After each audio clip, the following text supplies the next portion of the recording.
Hey residents of Meepletown, today we are looking at Silver Coin, which is the third game in the Silver Series games from Bezier Games, where you are taking on the role of a mayor of a village and you are trying to be the mayor that has the least amount of werewolves in the village. And so I really want to encourage you, this is my third video of this series. If you want to see how the gameplay plays out, check out the first video. I show the gameplay through the app version of the game. I think that's a great way to check out how these games play out. In the part where we get to the table in this video, we're actually just going to be looking at the different cards in this set and just some of my thoughts as we go through those cards. But anyway, let's get to the table and check out those cards for Silver Coin.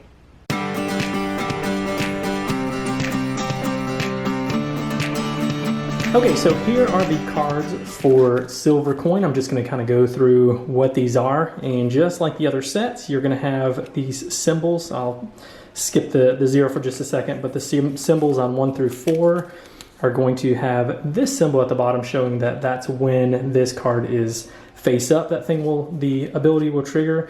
And then the 5 through 12 will have this symbol on there showing that when you discard this card, when you're drawing it from the deck, you'll be able to use that ability.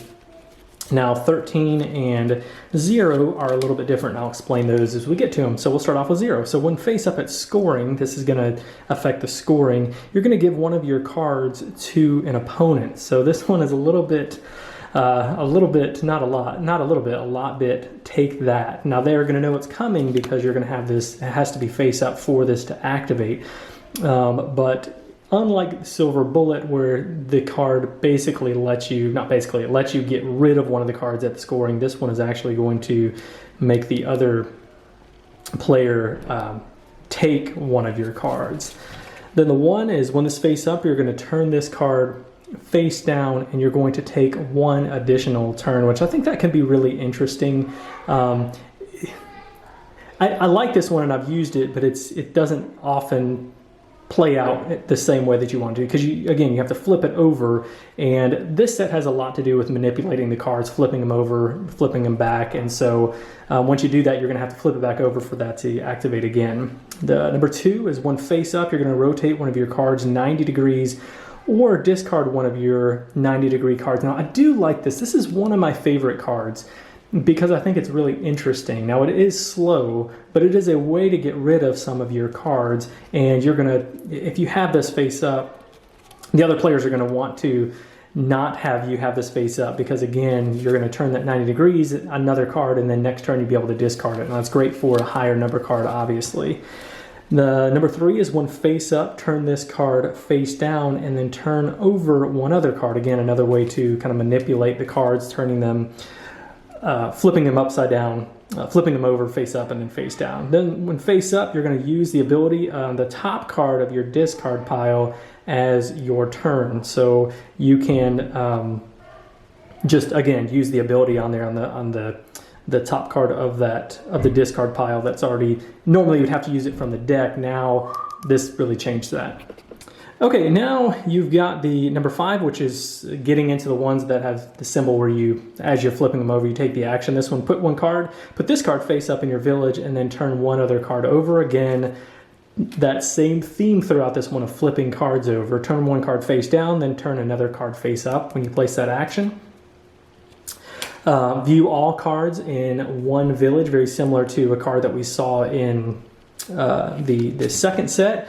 Discard one face-up card to the bottom of the discard. Now this one again is helpful in being able to not give your opponents other cards that are really good, if that makes sense. So you're discarding to the bottom of the discard pile so that they can't get those cards, but you're also axing the card that's there. This one lets you just view any three cards, again, from your village or from someone else's. Number 10, you're going to view the top 3 cards of the discard pile, take or use that flip ability of one of them. I really think this one's cool.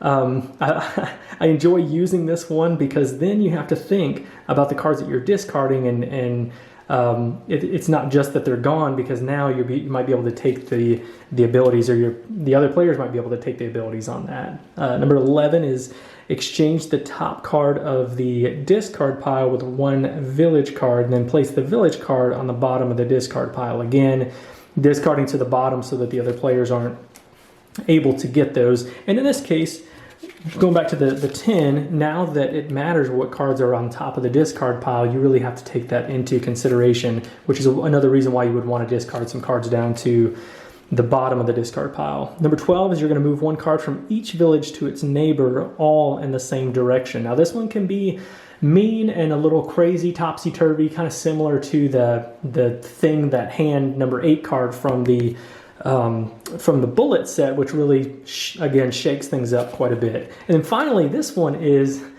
interesting. Let me read it first. So this one is, again, an in-game situation. So when face up at scoring, if the sum of all of their cards in your village is less than 13, you're going to score 0 points. And this one can be really frustrating. I think especially maybe in a 2-player game, this one can seem very powerful, but if you are able to flip the other player's cards over when they get this one, you're going to need to, because this can be super powerful in the other players getting not many points. So anyway, that's all the cards in the silver coin set. So also neglected to mention that this is the silver coin, the item that you're going to get if you call for a vote and you are successful. You'll get this one. Now all this one is going to do is you're going to flip this over to be able to flip one of your cards over. So it's super simple, but very thematic within this theme of manipulating, flipping cards up and down. So that's the silver coin. Okay, hopefully that gives you kind of an idea of some of the differences between silver coin and the other two, the first two in the series. I'll talk about the art and components, but if you've watched the other videos, you know that I absolutely love the art in this game. I think the components are great. In the second game, you got that cardboard piece that showed you the discard and deck piles. I think that was a nice touch. Again, it's not in this one. It's not in the first one, just in the second one. But in this one, you still get some beautiful cards. You get your silver coin, which is different from the silver bullet and the silver amulet from the first one.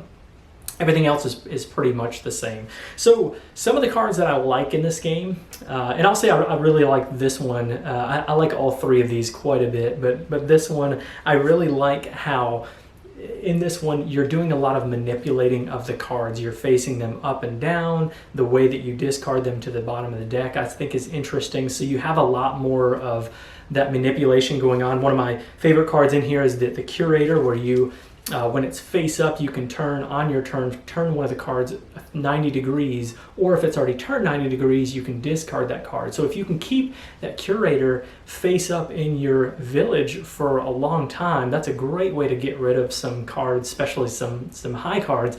But then also, like the second one, there's great ways to be able to see all of the cards in your village or in other people's villages.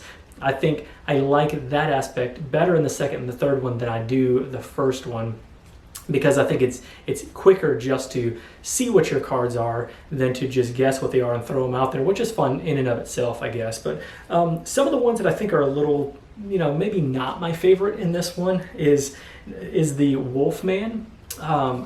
It's kind of a love-hate relationship, because I think the Wolfman is really powerful. This one is, I've already said, but when it's face up at scoring, if the sum of all of the cards in your village is less than 13, you're going to score 0 points. And I think that's really cool if you have it, but if not, it's kind of frustrating, right? Because that almost guarantees that person is going to win if they have the Wolfman. Now, if they don't, it's tough, or if they don't have it flipped over, because then they're going to get a ton of points. And so there is that balance in there, especially because you can manipulate your cards along with sometimes other people's cards. And so if you can flip their card over, there's a lot of cool player interaction that plays in there. But I think, again, it's kind of a love-hate. I think especially if at the lower counts, it's pretty powerful. I think at a higher player count, which I think this is a better game to play at 3 and 4 players, I think it's not as big of a deal, and I still think it's quite a bit of fun. But anyway, I really like this one a lot. I think if I'm ranking all of these, I still would have Silver Amulet the cards as my favorite. I just like the basic nature of them, but I mean, it's slightly. I think this one's probably my second favorite when it comes to the cards. I really like them. But that being said, the silver coin is probably my least favorite out of all of the different artifacts that you can get from the game. And it's not that it's bad, it's just, super simple. You just flip it over to flip a card over, which can come in really handy if you have the Wolfman card and you need to flip it over, or some of the other ones. So I get it, like I understand how all these pieces work together. It's just not as interesting as like the silver bullet, which is probably my favorite of the artifacts that you can get. So anyway, if you've seen my other two videos, you know that I absolutely love this game, including this one. I think these are fantastic, and I have not mixed these up yet. I've been playing these quite a bit, but I'm interested to check it out when you start mixing some of your favorite cards into the mix. To see how that plays out. So anyway, if you like this game, and again, I recommend you check out the app and play the game. I really recommend getting all three of these sets. I think they're fantastic. Love it. It's an 8.5 out of 10 for me, just like the other two. I just love these games so much. We're getting a lot of plays of these in my household right now. So definitely check it out. Again, 8.5 out of 10 for me for specifically this one, silver coin, but I gave 8.5 for the other two as well.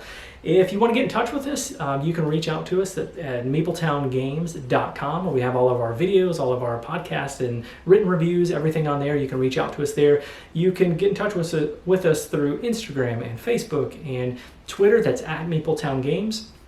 And also, if you want to connect with us and some of our fan base at BoardGameGeek.com, you can go to BoardGameGeek Guild number 3407. That's going to do it for this one. Thanks for coming down to Mapletown. Thanks for joining us, and be sure to follow us on Twitter at Mapletown Games, and connect with us on the Mapletown Guild, Guild number 3407, at BoardGameGeek.com, and also subscribe to our podcast and YouTube channel. And until next time, thanks for coming down to Mapletown.